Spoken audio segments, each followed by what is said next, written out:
Halo pemirsa Garuda TV, senang sekali kami kembali hadir dalam Jendela Istana. Rangkaian berita dan laporan seputar aktivitas Presiden Prabowo Subianto akan kami sajikan khusus untuk Anda.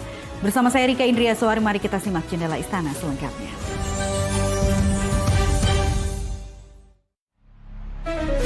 Pemerintah pusat terus mempercepat realisasi belanja negara di berbagai sektor prioritas, termasuk pangan bergizi gratis, koperasi desa, dan layanan gizi terpadu. Hingga pertengahan 2025, jutaan penerima manfaat telah merasakan langsung dampak program ini. Presiden Prabowo Subianto menekankan pemerataan layanan gizi dan penguatan ekonomi desa menjadi bagian penting dari pembangunan nasional.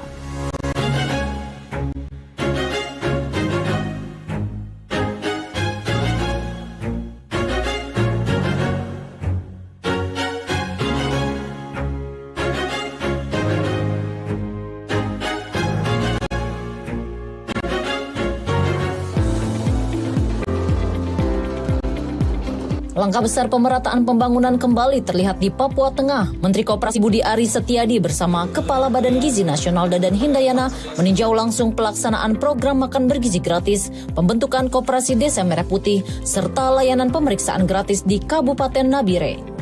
Kunjungan ini juga dihadiri Menteri Desa Pembangunan Daerah Tertinggal dan Transmigrasi serta Kepala BIN. Dalam pertemuan yang melibatkan ratusan kepala suku, tokoh agama, tokoh adat, tokoh masyarakat, pemuda dan perwakilan organisasi masyarakat, seluruh perwakilan Papua Tengah menyampaikan dukungan penuh terhadap program Presiden Prabowo Subianto. Bahkan para kepala suku mendeklarasikan secara terbuka dukungan mereka, menilai program ini berpihak nyata pada rakyat Papua. Satu dari 414 yang ada, jadi dari segi persentase ini paling tinggi di Indonesia karena sudah mencapai 20%. Kalau berbasis kuota penduduk dibagi yang dilayani, tetapi kami sadari bahwa di Papua ini daerahnya terpecah terpencil gitu, dan saya dengar tadi di Papua Tengah saja ada 1.215 kampung. Secara umum di Papua ada 7.000, jadi kami ingin menjangkau seluruh kampung tersebut. Jadi nanti mekanisme pelayanannya tetap dibawa oleh kepala SPPG ke kampung-kampung. Di sektor ekonomi, Papua Tengah mencatat sejarah sebagai provinsi pertama di tanah Papua yang berhasil membentuk Koperasi Desa Merah Putih di seluruh desa dan kelurahan. Menteri Koperasi memberikan apresiasi atas pencapaian ini, berharap koperasi menjadi motor penggerak ekonomi desa hingga ke pelosok. Kepala Badan Gizi Nasional juga mencatat Papua menjadi salah satu wilayah tercepat dalam merealisasikan program makan bergizi gratis.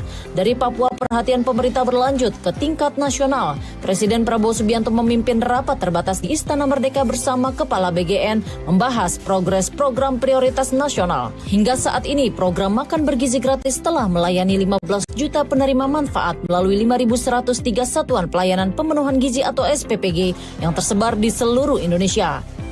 SPPG ini menjangkau 38 provinsi, 502 kabupaten dan 4.770 kecamatan. Dukungan kemitraan datang dari berbagai pihak termasuk TNI, Polri, BIN, organisasi kemasyarakatan, asosiasi pengusaha hingga pelaku usaha daerah. Selain ribuan SPPG yang sudah beroperasi, terdapat 17.000 calon SPPG lainnya yang sedang diverifikasi dengan percepatan proses hingga 300 verifikasi per hari. Pemerintah memastikan kualitas makanan tetap menjadi prioritas dengan memperketat standar operasional dan mengoptimalkan peran sektor usaha. Restoran, kafe, hingga hotel turut berkontribusi mengubah dapurnya untuk memenuhi kebutuhan gizi penerima manfaat. Penerima manfaat sekarang ini sudah dilayani oleh 5.103 satuan pelayanan pemenuhan gizi.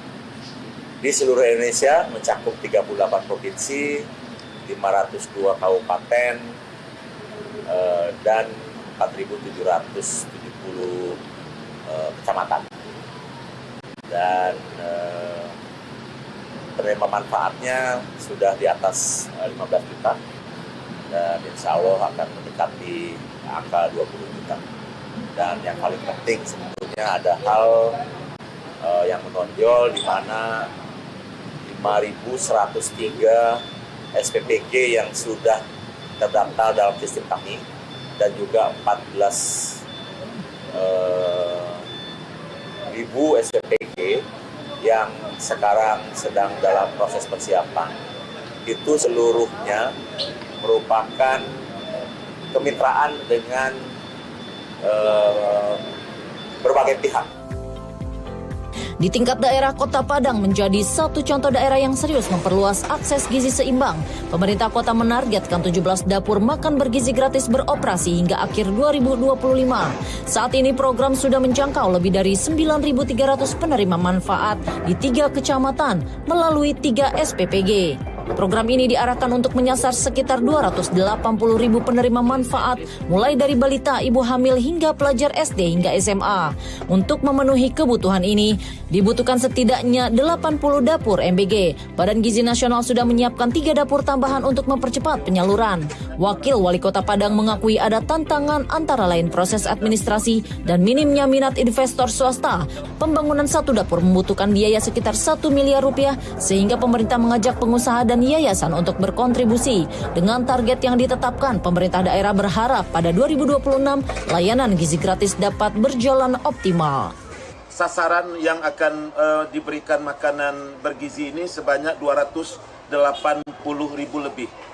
Dengan dapur setidak-tidaknya kita butuh sebanyak 80 dapur. Nah, itu nanti yang akan kita targetkan. Nah, tentu ini prosesnya tidak bisa hanya kita, tapi terkait dengan termasuk badan gizi, termasuk dari segi teknis pengawasannya, kemudian persyaratan yang harus dipenuhi oleh yang akan berkontribusi, berpartisipasi, bekerjasama dengan makan bergizi gratis.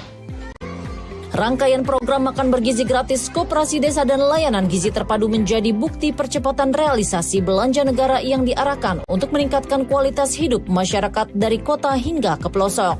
Dengan dukungan penuh daerah dan sinergi lintas sektor, pemerintah optimistis target pemerataan gizi dan kemandirian ekonomi desa akan tercapai dalam waktu dekat.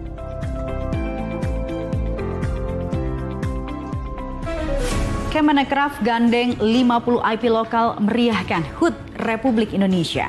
Laporan selengkapnya usai jeda tetap di Jendela Istana.